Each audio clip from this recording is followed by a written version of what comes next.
Alors, voici la suite et la fin de l'Alexandermarsch de Ludwig van Beethoven. Alors, ce qui est intéressant dans la suite, donc nous nous étions arrêtés ici, deux blanches, c'est qu'en fait, ce que nous avions en valeur de blanche à la main gauche avec des accords plaqués, donc quand on dit un accord plaqué, c'est qu'on descend tous les doigts en même temps pour former une harmonie, un seul son. Parce qu'on peut aussi dire un accord brisé. Brisé, ça veut dire que tout est éparpillé. Et donc, briser, ce serait de partager les sons au lieu de les plaquer. Donc ça, c'est deux termes importants à connaître, qui sont en français cette fois-ci. La semaine passée, nous avons vu des termes en italien. En français, le plaquer, même s'il y a plusieurs doigts et plusieurs sons, ça ne forme qu'un son. On appelle ça une harmonie. Et le briser, par exemple, ce qui va se passer dans la suite du morceau. On a éparpillé des sons qui étaient bien ensemble, bien cohérents, bien plaqués. On les a partagés, ici en deux. C'est intéressant parce que si je double, j'ai l'accompagnement typique de valse simple. Une note basse esselée, toute seule, et deux fois un petit accord de deux doigts. Mais si je mets les trois ensemble, j'ai bien ma base plaquée, mon accord fondamental de Fa majeur. Qu'est-ce que c'est que Fa majeur? C'est la dénomination qu'on donne à la tonalité que le compositeur a choisie avec des dièses ou des bémols à la clé. Fa majeur, c'est la tonalité qui contient le si bémol unique, ce qui est le cas ici. À la clé, on a un seul bémol, un si bémol. Vous pouvez être certain que lorsque vous avez un si bémol à la clé, vous êtes en Fa majeur. Voilà.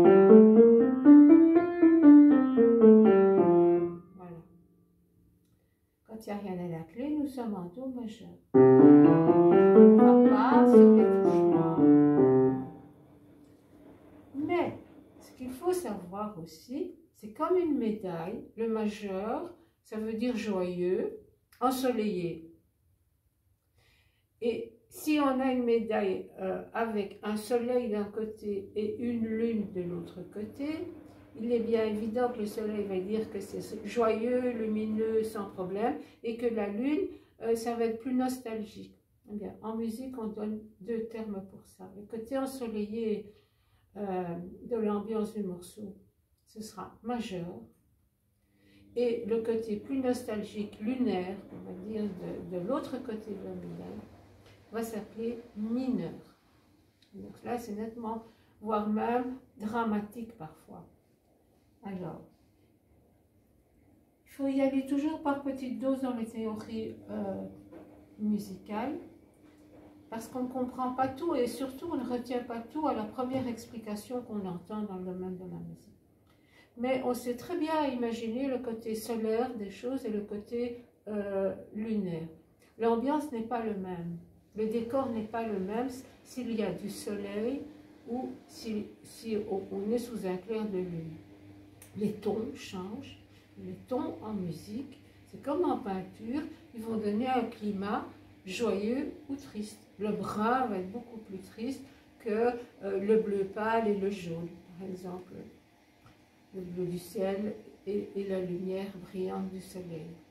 Donc, voilà, retenez bien les termes majeurs, ensoleillé, mineur, triste. Il y a une logique au piano, c'est que le mineur est une tierce plus bas que la première note du majeur. Donc, si je suis en Do majeur,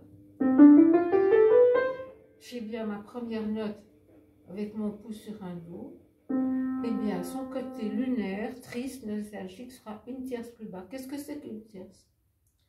C'est trois sons différents, trois noms de notes différents. Voilà. Donc il y a 3 touches en jeu, ça c'est une tierce. Quand il y a 8 touches en jeu, c'est une octave. Donc ça vient du latin. Vous allez faire du latin à partir de vos 11 ans, vous allez faire 1 an de latin. Profitez-en pour bien apprendre les noms des intervalles, parce qu'en musique on les emploie. Et je vous rappelle que le latin est l'ancêtre de l'italien. C'est ça qu'on retrouve aussi beaucoup de termes italiens. Alors, donc, comme je suis ici en Fa majeur, Fa est la première note de ma gamme de Fa majeur, donc je vais aller une tierce plus bas. Ré sera le mineur, le côté lunaire de ma médaille, l'autre côté, l'autre versant de ma médaille. Voilà, Ré mineur. Et alors ce sera triste. Je vais garder mon Fa majeur, mais je vais ajouter un Do dièse. Parce qu'il faut toujours un demi-ton avant la dernière note de la fin de la gamme. Donc, une gamme, c'est toujours entre les deux mêmes sons. Celle du démarrage et celle de l'arrivée sont les deux mêmes sons. Ré, Ré, Fa, Fa, Do, Do. Et j'ai 2 possibilités. Un côté soleil joyeux, qu'on appelle majeur, qui est comme une médaille, et l'autre côté de la médaille, sur un piano, se trouve 3 touches plus bas, la tierce. On va garder le dièse ou le bémol qu'on a à la clé dans le majeur, mais on ajoutera au 7e degré, donc une octave c'est 8 degrés, 1, 2, 3, 4, 5, 6, 7, 8. Au 7e, je vais ajouter un demi-ton pour être un demi-ton de la dernière note. Voilà. Donc, si vous ne retenez pas tout, ce n'est pas grave, mais vous rentrez comme ça progressivement dans l'architecture de la théorie musicale. Donc je reviens à mon plaqué et mon brisé maintenant. Nous sommes bien dans un 4 temps. Hein. Lorsque je vais commencer à séparer mes 3 notes que j'avais bien compactes dans mon accord plaqué, je vais toujours garder un 4 temps. Donc mon autre accord.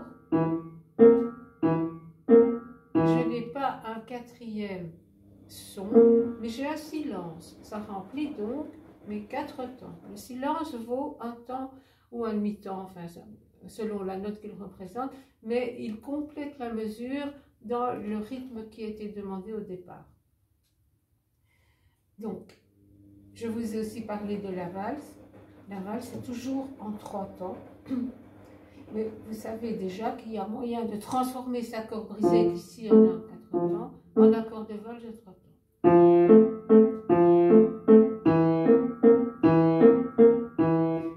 Je vous invite d'ailleurs à essayer de composer une petite valse.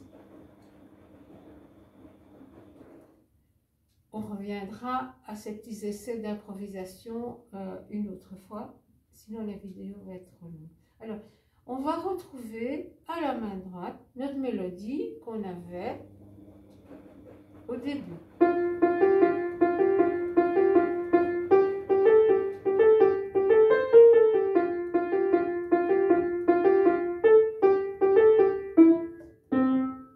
Mais il y aura des petits bouleversements dedans. Oh, pas très grave, hein, mais vous devez quand même être vigilant. Parce qu'un compositeur essaie toujours de ne pas être monotone.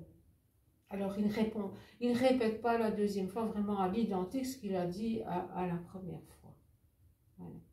Mais tout ce que vous avez appris dans la première partie, le petit point en dessous de la note qui demande à jouer staccato, la petite liaison en dessous de 3 notes avec le petit point qui demande à jouer legato puis staccato, tout ça, ça reste. Ce que vous aurez, c'est donc des petits bouleversements dans l'ordre des notes. Alors, tant que nous en sommes encore à tout expliquer de cette partition, donc je vous ai parlé des silences, je vous ai parlé des termes italiens, je vous ai parlé des termes français, je vous ai parlé d'une notion très importante, la tonalité dans le mode majeur ou dans le mode mineur. Voilà. Vous avez aussi des lettres en dessous du texte, des notes MP, c'est pas un message, hein. F. Que veut dire ces notes-là? Ben c'est des abréviations des mots italiens pour désigner les nuances qu'on vous demande. F, c'est facile à retenir, c'est fort. Ça vient de forte en italien.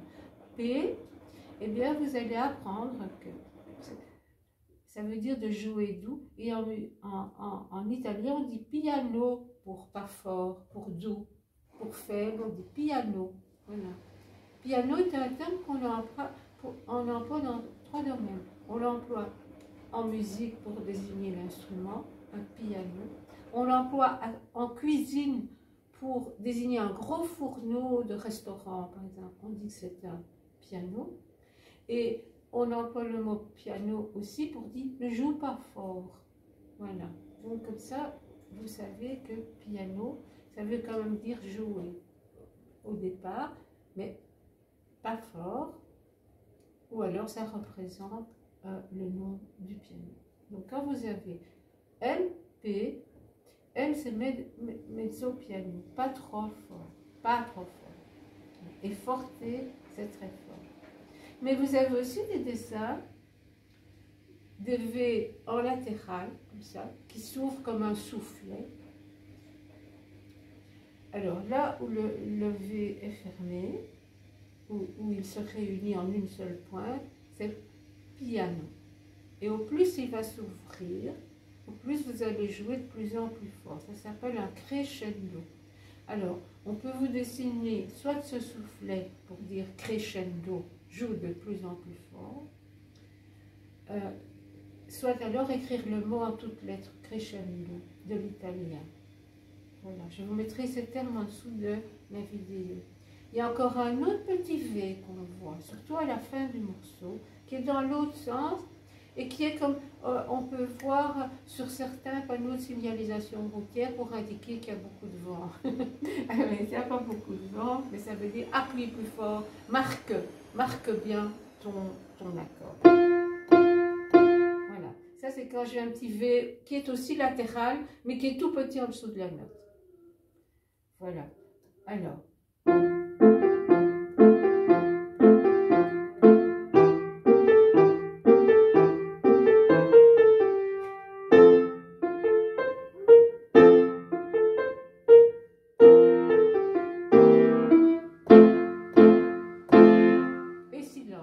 Parce que je n'ai que 3 accords, mais comme je suis dans un 4 temps, il y a un silence. Donc vous avez vu, j'ai accentué là où je voyais le petit V. Et donc j'ai fait attention à faire coïncider mes noirs et mes croches aussi. Donc vous allez y aller progressivement là-dedans. C'était facile de faire la noire avec l'accord et puis les croches toutes seules.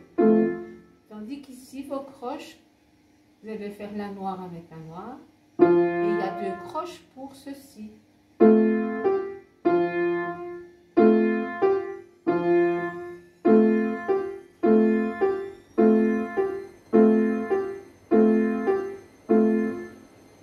Noir, croche, croche, noir. Croche, croche, noir. Croche, croche, noir. Noir, noir. Croche, croche, noir. Croche, croche, noir. Croche, croche, noir, noir, noir, noir. Et plus fort.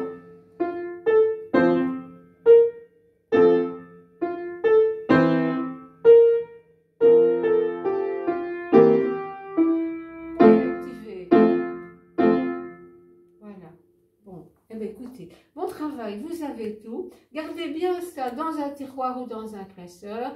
Vous aurez toujours envie d'une fois le rejouer, même quand vous grandissez, parce qu'on a toujours plaisir à rejouer les morceaux que Ludwig van Beethoven a composés. Voilà, merci beaucoup.